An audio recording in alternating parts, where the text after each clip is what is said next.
Hello my fellow gamers and welcome once again to my SimCity video tutorials. In this episode I will be continuing on with my multi-city tutorial in this new region with 5 interconnected cities. I am going to show you my designs for road networks in each one of these cities.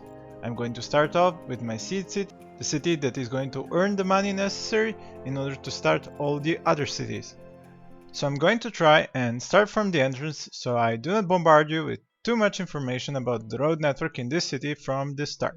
My sims entered this city from this highway network connection and hit this roundabout. They can go left or right, but regardless of which side they choose, they will end up here. Then they're gonna go a bit downhill, they're gonna wonder how is this bridge hanging in mid-air, they're gonna go up and they're gonna turn. Then they're gonna go forward, they're gonna see some mines up there. They're gonna keep going up and around this tunnel entrance for the train. Once they go down once again, they can choose. They can either go into this tunnel over here, or they can go on the left. Each road is going to lead them to where they can live. So let's say they go to the left. They're gonna go forward until they hit another intersection. From here, they can choose any one of these plots to make their homes at. If they choose to find homes through this dark tunnel, they're gonna go through this hill and exit on the other side right over here. Then they're going to see in front of them some more mines and they're gonna see the town hall in the distance. Now here they are going to find once again nice places to live. On this side they even have a police station and a clinic and a school. If they decide that they want to work, they can either choose to go with these roads over here which lead them to these two mines, or they can choose to go here on the left, go through this tunnel which comes out right here, and then go uphill and go work in the coal power plant, in the coal mines, or the industry over here. Now to give you the big picture. It may look a bit scary at the moment. There are a lot of roads that you might not be clear on their purpose. For example, what is this thing doing right here? Well, the purpose of this bridge is to take the ore directly from the ore mines up here to the trade depot. Now, you might say, well, I noticed you have a trade port as well.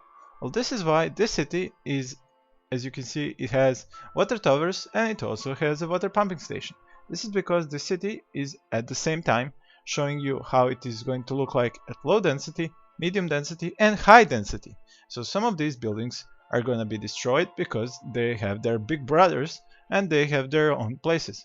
So for a while these trade depots are going to be exporting coal and ore, but later on it's going to be this trade port. That is the same principle with these water towers. They're going to be used until a higher capacity is needed and this water pumping station is plopped. Same with the power. I'm going to use the wind power plant as long as I can until I am going to place a coal power plant. This city is going to provide garbage services to the other cities. So it has 2 fully upgraded garbage dumps, 2 passenger train stations, and a bus terminal. Now this city will be going up to high density, but there won't be a whole lot of people living here because first of all there isn't enough space, and second of all it only has one entrance exit from the city and I do not wish to put too much traffic on it or else it's gonna be eternal traffic jam. Now I could go in a bit more detail, but I'm going to tell you about it only once I actually have people living here. So I'm just gonna scroll my mouse and let you look at the city in peace and quiet for a while.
Now let me show you my second city. Let's start the same way, with Sims coming in from the highway. They can turn left and go straight forward and just keep going and watching around the city and see what kind of a city they're gonna be living in. There are no ways to get off the main avenue until you hit this spot here. From here you can either go to the left and get out of the city or go to the right and get deeper into the city. You're gonna pass the fire station, the high school, and then hit this intersection here.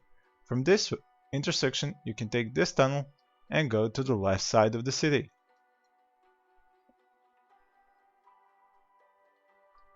Here you can see the mining corporation with the smelting upgrade, and you have to keep going all the way up the hill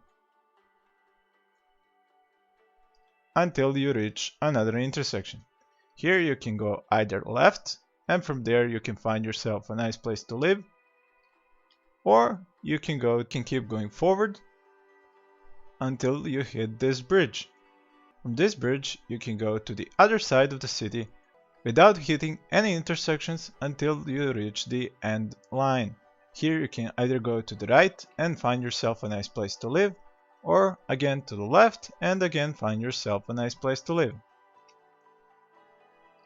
And here we are, back at the tunnel. Now for the big picture. On the left side you can see two smelting factories completely upgraded with alloy production. There's also a trading HQ with a commercial upgrade for a trade port so it can export alloy, coal and raw ore. Here is also a ferry terminal and a passenger train station. This city is going to supply the recycling capacity for the other cities, so it has 32 recycling collection trucks with alloy production in full. This city also has a streetcar network, which goes through the middle of the city, it goes up to its sides, and in the middle through these avenues. Now there is one avenue that ends somewhere in the middle of the city and then goes down into a hole, turns into a street, and then once again it goes back to being an avenue. Now why is there a hole in here? Well, because these three mines are in the middle of the city, there has to be a way for them to get their coal and their raw ore all the way to the smelting factories without being intercepted at intersections by huge amounts of traffic. That is why this tunnel exits over here and goes straight to the smelting factories, from where the produced alloy can either use this road or the road going around the tunnel for the train station to the trade port and be exported. In this city you will find 2 police stations and 2 clinics. This is because these residentials are heavily segmented and therefore need more than one. An interesting part of this city is also this avenue that goes underneath a bridged avenue. This can be achieved by taking an avenue, placing it on the edge over a hill, and then going from that elevation over another avenue where you are going to get an overpass. After that is going to continue flat, while below the bridge you can use another avenue and the car traffic will flow naturally, allowing you to have another street on which to plop buildings or to plop streets like I did, and have traffic going underneath and over the same spot. So you are actually doubling the amount of traffic you can have on a single stretch of land. So that would be my second city. I'll give you a few moments to look it over while I shut up.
Welcome to city number 3. The Sims are coming in from this highway connection and then they go on to the right. They have a bus stop if they want to use it and also a ferry terminal. From there they go underneath this overpass and they can continue going all the way forward until they reach the next intersection and they can leave the city. Now if they have decided that they want to live in my city, they can take the first right, go up here over this overpass and go to the outermost ring of my city. From there on, if they are low-wealth citizens, they're gonna live in the most outer rings. If they are medium-wealth residents, they're gonna live in the middle ring, and if they are high-wealth residents, they're gonna live in the innermost ring. And if they are high-wealth residents, and if they live in this innermost ring, they are going to have a beautiful view on this huge university. That is going to be my only education building in this city, and hopefully I'm going to have lots of Sims to have it upgraded with so many extra buildings like the science wing, the law school, the business school, and so on.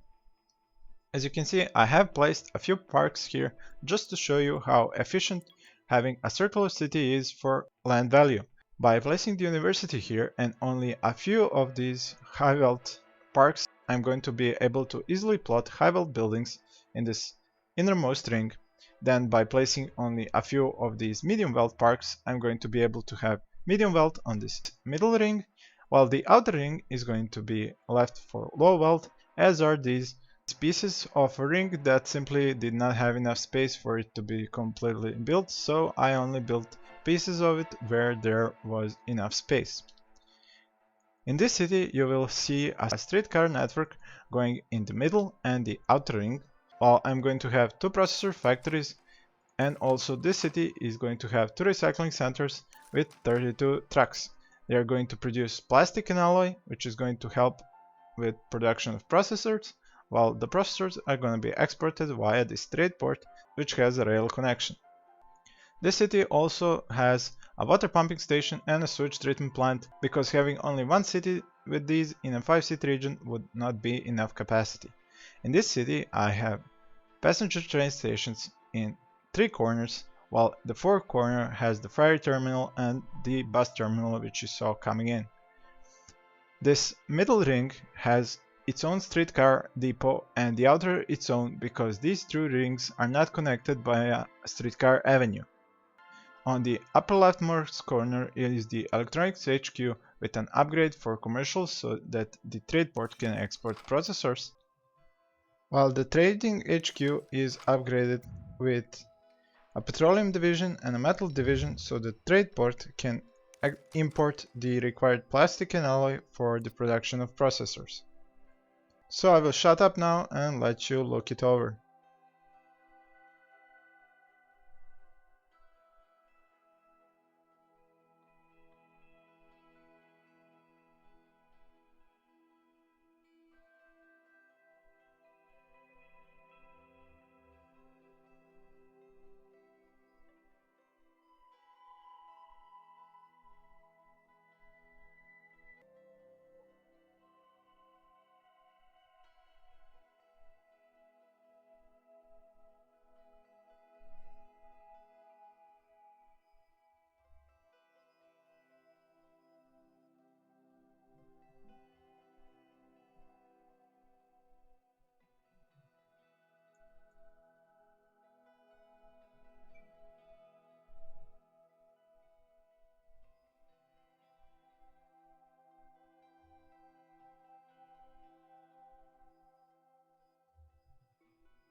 So here we are in the 4th city.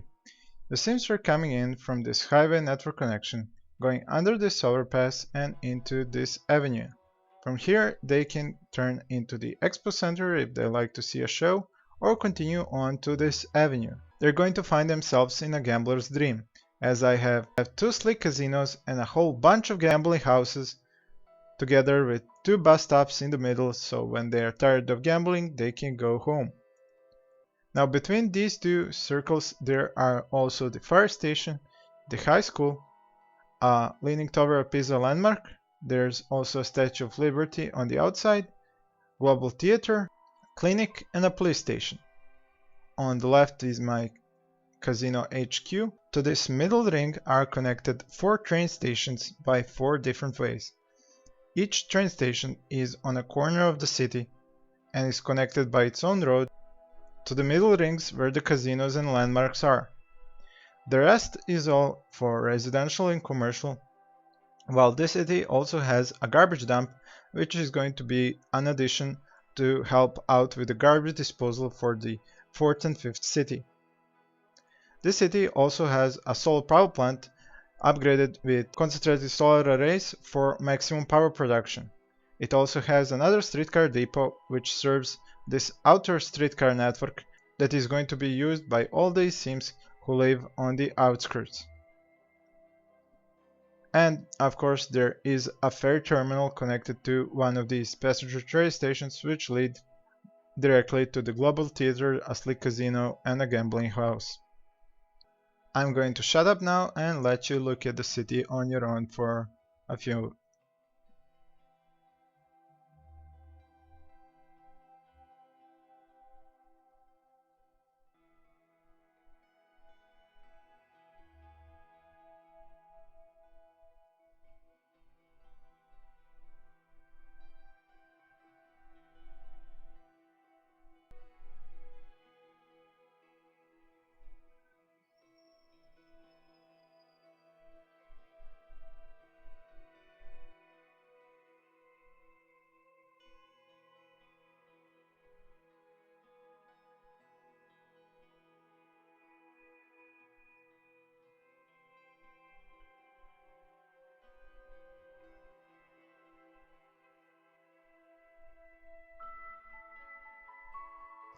And now here we are at the 5th city. But there's nothing here. Let me explain. I'm going to leave this plot empty and leave it up to you guys. You can build your own city in sandbox mode on this plot in this region and post your creations in the comment section on this video. And in about a week's time, I'm going to see just how many people have posted and choose the one I like the most. Now, what are the requirements for this city? Well, this city should be an oil drilling and refining city because of this huge patch of oil here. Now, I'm not going to limit you specifically on that, but you're going to get 10 points more if the city is an oil drilling and refining city. Now, there are a couple of more requirements that you need to do. First of all, transportation. You have to place at least 2 train stations on the opposite sides of the city. So, 2 train stations. You need to have a ferry connection. You also need to place at least 1 bus terminal. You don't have to worry about power, water, or sewage. You have to place the town hall, the mayor's house. You don't have to worry about either recycling or garbage dumps. You have to place 1 fire station, at least 1 clinic, and 1 police station, and you can choose either to build 2 grade schools or 1 high school. As for the specialization, as I said, I am not going to limit you, but I would like it to be an oil drilling city, so you should make 2 up to 3 oil wells and 2 oil refineries which you can upgrade for either fuel or plastic production, whichever you want. And of course then you have to have a trade port or several trade depots depending on how you make your city work, so you can export the goods. Of course you're going to need the petroleum HQ and its upgrade for refining. If you go for a trade port, you're also going to need to build a trade HQ, and most likely you're going to need to upgrade it with a petroleum division. So those are pretty much all the buildings that you should have in this city. I would like to see your creations and just how many tricks do you know or can use for the road network connections in one city while still managing to place all these buildings and have a good grid for high density. The challenge is on. You have 7 days until I conclude the contest. Be creative, make a good city, and your city might just end up being good enough to sit in this plot in my 5-city region. Thank you for watching, and please stay tuned on my channel. Good luck, have fun,